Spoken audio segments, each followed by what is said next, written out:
Yo les troupes, c'est Indoril et aujourd'hui on se retrouve pour parler de ma deuxième partie Age of Sigmar. Voilà, j'ai eu l'occasion de pouvoir faire une deuxième partie. La partie s'est jouée très très vite puisqu'on a joué en 1 heure et demie sur Tabletop Simulator et j'ai décidé de faire cette petite vidéo pour vous en parler parce que certaines personnes dans les commentaires avaient dit qu'ils avaient particulièrement apprécié de pouvoir voir comme ça un mini rapport de bataille entre guillemets avec des screenshots de TTS. Donc ben voilà, je me suis dit pourquoi pas.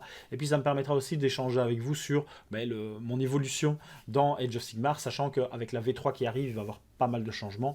Mais voilà, j'ai l'envie de vraiment me lancer dans Age of Sigmar, donc il faut que j'entretienne la hype. Ça passe par faire des vidéos et faire des parties pour le moment sur Tabletop Simulator. Allez, on est parti.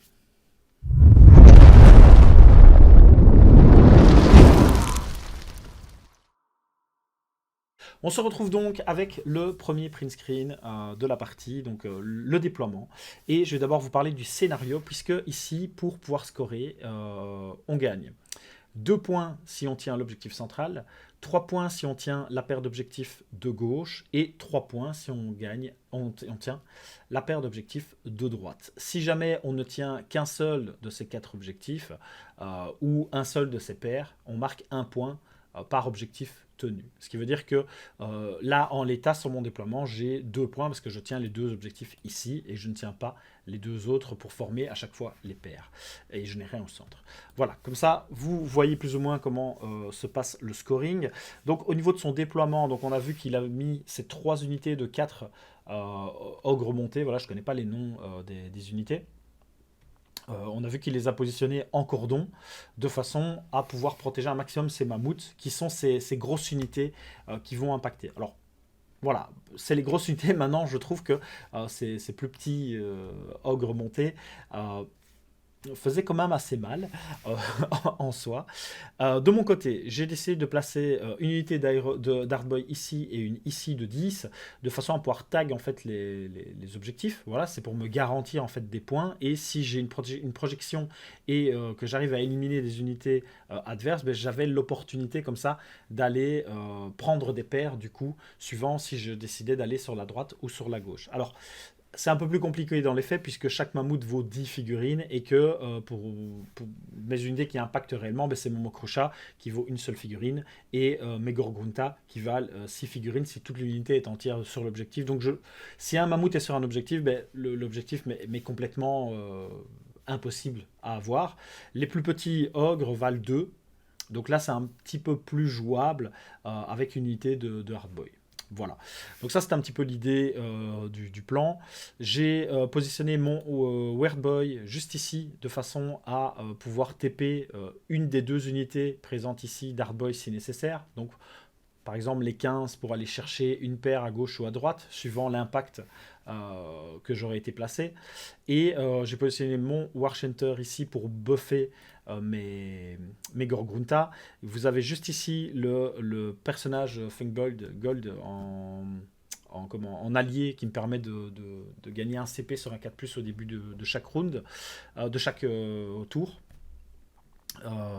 Chacun de mes tours, et de potentiellement invoquer les araignées, voilà le sort persistant, chose qui était assez intéressant parce qu'il n'y avait pas d'anti-cast, donc pour potentiellement dispel en fait mon sort persistant, donc ça aurait pu vraiment, c'était vraiment très intéressant pour le coup d'avoir le sort, contrairement à la partie contre les Soulblind. Donc ça c'était déjà une bonne chose. Et j'ai positionné mon Mokrucha. Alors ça c'était, je pense que c'était un petit peu une erreur, mais l'idée c'était de pouvoir avoir 2 unités capables d'impacter sur la gauche ou sur la droite, puisque il se positionnait au fur et à mesure.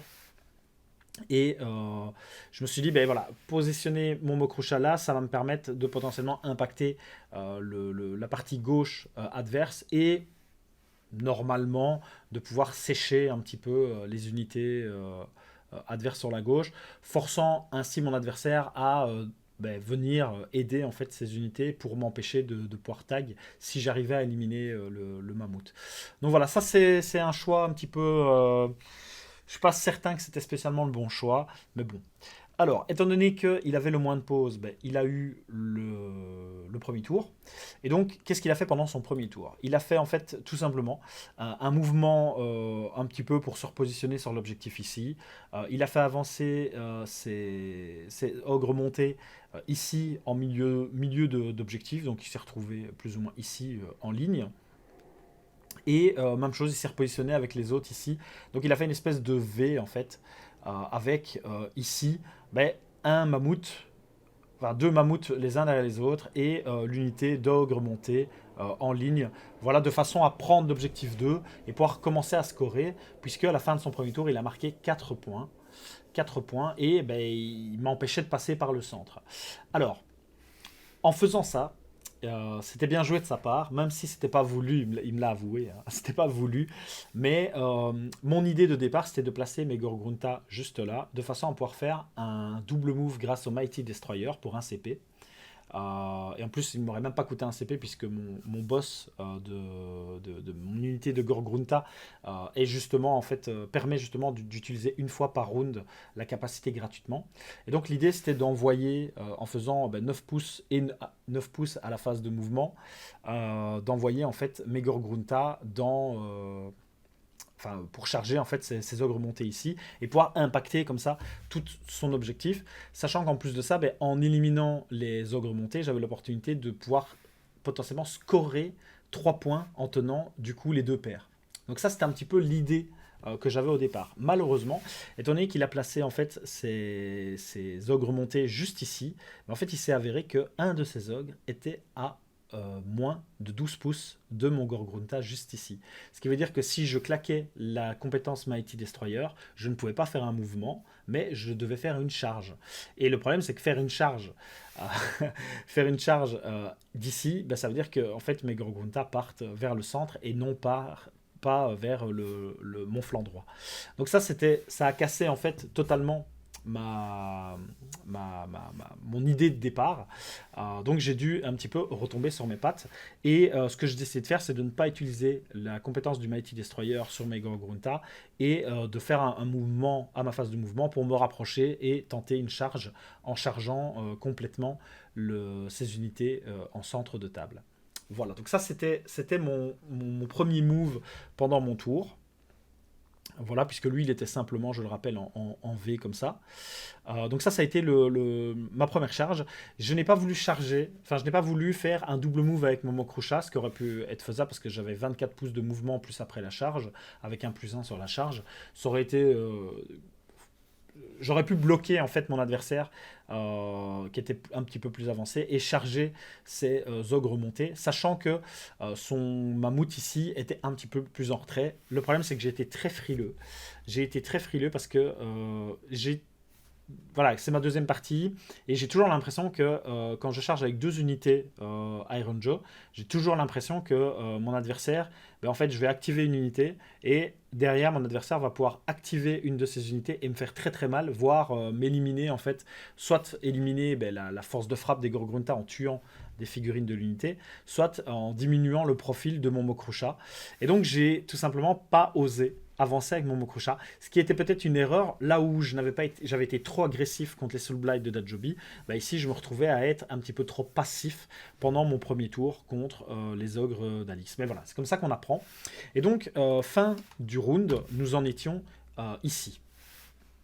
Donc alors, grosso modo, sachez-le, j'ai fait une succession de 1, c'est-à-dire que je n'ai pas gagné de CP grâce à mon Weird Boy en début de tour. Je n'ai pas gagné de CP grâce à mon Gloompitz. Hein. Donc ça, c'était une première chose. J'ai raté le sort persistant des araignées, donc je n'ai pas pu lancer le sort persistant, donc ça, c'était... Voilà, même chose, ça m'a empêché de pouvoir aller infliger quelques blessures mortelles potentiellement ou bloquer un petit peu l'avancée de mon adversaire, sachant que j'aurais très bien pu le positionner juste ici pour pouvoir balancer en fait des blessures mortelles sur une des deux unités ou bloquer complètement le passage du mammouth, puisqu'il y avait clairement l'espace pour pouvoir mettre le socle, qui est juste ici d'ailleurs, d'araignée entre les deux unités. Donc ça, c'était vraiment mon but, puisqu'en plus j'aurais été à distance du décor, et donc j'aurais forcé mon adversaire à devoir contourner malgré le gros mouvement des mammouths, à contourner pour pouvoir venir m'impacter pendant le T2. Et donc ça, malheureusement, ben voilà, quand ça ne va pas, ça ne va pas. J'ai fait une succession de jets, c'est-à-dire que mon dad jump n'a pas fonctionné, mon vomivert n'a pas fonctionné, ben voilà, je me suis retrouvé vraiment comme un con. Et grosso modo, j'ai séché les 4 ogres montés qui étaient juste là, et j'ai enlevé 4 PV sur le mammouth juste ici avec mes Gorgrunta. Mais donc ça c'était déjà une bonne chose, c'est que si jamais, si jamais je commençais j'avais le double tour, mais j'aurais pu potentiellement sécher en fait son mammouth. Donc je me suis dit c'était la meilleure idée. Il avait 4 points, il fallait que je score un maximum. Donc moi ça m'a permis de scorer 2 points seulement, puisque le mammouth bah, tenait pour 10, et donc j'ai pas pu scorer. Donc j'ai scoré ici un point ici, un point ici. Donc jusque-là, la partie est pas trop mal avancée pour moi. J'ai déjà séché une de ces unités, c'est déjà pas mal. Mes Gorgrunta ont tenu, ils ont relativement bien tenu face à ces ogres montés et à son mammouth qui avait avec sa distance de frappe en fait de range de 2 ou 3 je ne sais plus, a eu l'opportunité de pouvoir me frapper dessus pendant la phase de combat, donc, pendant ma phase de combat. Donc voilà, donc ça c'était l'état à la fin du round 1. Alors, round 2 mon adversaire va avoir le premier. Enfin, il va garder l'init. Voilà, il va garder l'init pendant toute la partie. Voilà, comme ça vous êtes au courant. Donc, il va gagner l'init, malheureusement. Donc, je ne vais pas pouvoir retaper avec mes Gorgrunta sur son mammouth avant qu'il puisse intervenir. Maintenant, je pense qu'il l'aurait activé de toute manière. Hein. Et en fait, qu'est-ce qu'il va faire? Il va faire avancer pendant son tour. Il va faire avancer le deuxième mammouth pour pouvoir m'impacter. Et à partir de là, ben, mes Gorgrunta vont mourir. Mon Mokrusha, ben, à partir du moment où je vois que ça commence à sentir un petit peu... que ça commence à être compliqué, je décide de ramener en fait mon Mokrusha de façon à le positionner donc via un double move pendant mon T2, de façon à le positionner pour au tour 3 avoir le plus 1 pour blesser, le plus 1 de dégâts, pardon, du Warcenter, et pouvoir comme ça essayer d'aller impacter en fait les lignes sur soit le milieu, soit potentiellement faire un double move pour enfin aller impacter ces ogres montés ici. Donc je pense que clairement là ça a été une grosse erreur de ma part parce que même s'il ne faut pas foncer tête baissée, il est quand même nécessaire d'impacter les lignes adverses parce que mon adversaire va s'envoler en fait au niveau des points. Même si ici on le voit, donc on est à la fin du round 2. Ben, qu'est-ce qui a pu être fait à la fin du round 2? Ben, j'ai pu prendre l'objectif ici grâce au TP des 15 boys qui enfin a eu lieu. Donc avant j'ai fait un vomivert, ce qui m'a permis de faire un mouvement de 1 à la fin de la phase de héros. Donc j'ai fait un TP à 9 pouces, un mouvement de 1, donc j'étais à 8 pouces. Et avec une charge avec un bonus de plus 3 à la charge, bah, clairement, voilà, mes Iron Joe étaient relativement bien pour pouvoir charger. Donc j'ai pu charger, j'ai pu éliminer 2 socles de l'unité de 4. Donc c'était relativement pas si mal. À partir de là, je me suis dit, ben voilà, j'ai scoré 3 points ici, 1 point parce que j'avais cet objectif-là. Donc j'étais à 2 points. Donc ça fait 4 points, ça fait 6. Il est à 8. Voilà, la partie reste relativement serrée, mais j'ai plus mes Gorgrunta et ben on va le ressentir en termes d'impact, hein, en termes d'impact clairement. Donc, qu'est-ce qui s'est passé ensuite? Ben voilà, ensuite, on a joué le round 3. Donc le round 3, ben, qu'est-ce qui s'est passé? Il a refait revenir en fait un de ces mammouths pour venir tuer mes hardboys qui eux ont pu terminer les socles d'ogre monté. J'ai chargé avec mon Mokrusha et j'ai laissé en vie donc son mammouth ici qui je le rappelle avait déjà perdu 4 PV donc il lui restait 10 PV, je l'ai laissé à 4 PV. Donc ça, c'est vraiment la faute à pas de chance. J'ai vraiment tout envoyé. J'ai mis la reroll des As sur mon Mokrusha. J'ai mis le +1 à la touche via la compétence du Mokrusha. J'avais un +1 aux dégâts. Mais voilà, je n'ai pas réussi à éliminer son Mammouth. Donc ça, c'est vraiment pas de chance. Et ben, à partir de là, ça commence à puer quand même, hein. Donc j'ai décidé, puisque j'avais les personnages pour tenir les objectifs ici, de TP mes Hardboy. Les araignées n'ont pas réussi à être invoquées une seule fois de la partie, donc j'ai vraiment fait des jets abominables de ce point de vue-là. J'ai pu quand même gagner quelques CP, donc ça c'est quand même déjà pas trop mal. Mais voilà, clairement, lui, en revenant ici, en tuant mes Hardboy, ben, chope un point. Il tient ici, puisque mon Mokrusha ne vaut qu'une figurine et son Mammouth en vaut 10, ben, il tient la paire ici, ce qui veut dire qu'il va marquer 4 points. Donc 3, 1, ça fait 4. Et 2 points ici à son tour. À son tour, parce que c'est moi lors de mon tour que j'ai pu, c'est lors de mon tour 3 que j'ai pu envoyer des Hardboy pour aller marquer 2 points en fait sur l'objectif central. Ben, en fait, donc du coup, lui s'est gavé sur ce tour-là puisqu'il a marqué 6 points. 6 points, donc il était à 8, il est passé à 14. Là où moi, ben, j'ai simplement pu marquer 1 point et 2 points ici, donc 3 points pour arriver péniblement à 9. Donc là, on voit que l'écart commence clairement à se creuser. Je n'ai pas su tuer son Mammouth, donc à partir de là, on a décidé de simuler en fait les deux derniers tours, le tour 4 et le tour 5. Et donc grosso modo, ben, lui, dans tous les cas, activait en fait son Mammouth pour me sécher à la phase de combat le Mokrusha. Voilà, à qui il restait très peu de PV. Je sais plus, il restait très peu de PV, voilà. Puisque forcément, je l'ai chargé, je l'ai tapé, je l'ai pas tué. Derrière, il a fait 2 phases de combat en fait et il me l'a tué clairement avec son Mammouth. Il a décidé de faire sortir son Mammouth ici pour venir prendre l'objectif. Donc il m'a volé l'objectif qui était tenu courageusement par mon Gloompit. Et il a décidé de faire bouger son Mammouth ici pour venir prendre l'objectif. Et ainsi, ben, il tenait les 2 paires, donc marquant 6 points. Et pour tenir en fait marquer ces 6 points là, il devait se passer en fait du central, et donc j'ai pu continuer à scorer l'objectif central pendant mon tour. Et donc globalement, ben, il marque 6 points pendant 2 tours, ce qui fait qu'il monte à 26 points, donc 12 points, donc 14 plus 12, 26. Et moi qui étais péniblement arrivé à 9, ben, en fait pendant les 2 derniers tours, je n'ai pu que marquer avec mes Hardboy 4 points. Donc on termine la partie sur 26-13. Défaite de nouveau pour mes Iron Joe, donc je suis toujours à la recherche de ma victoire. Est-ce que j'aurai une victoire en V2 avant de passer à la V3? On espère. Mais voilà, clairement, je pense que j'ai un petit peu mieux joué que la partie contre les Soul Blight d'Antoine. Mais voilà, il faut que j'arrive à trouver un juste milieu entre impacter ou non T1 l'adversaire. Je pense que mon Mokrusha, si je l'avais envoyé T1, je pense que j'aurais pu potentiellement scorer en fait beaucoup plus facilement euh, les, les, les- les objectifs. Tout simplement parce qu'en envoyant mon Mokrusha, je pense que j'aurais pu tuer avec le Mokrusha les 4 ogres montés ici. Euh, Lui n'aurait pas spécialement pu taper avec son ogre monté, son mammouth ici.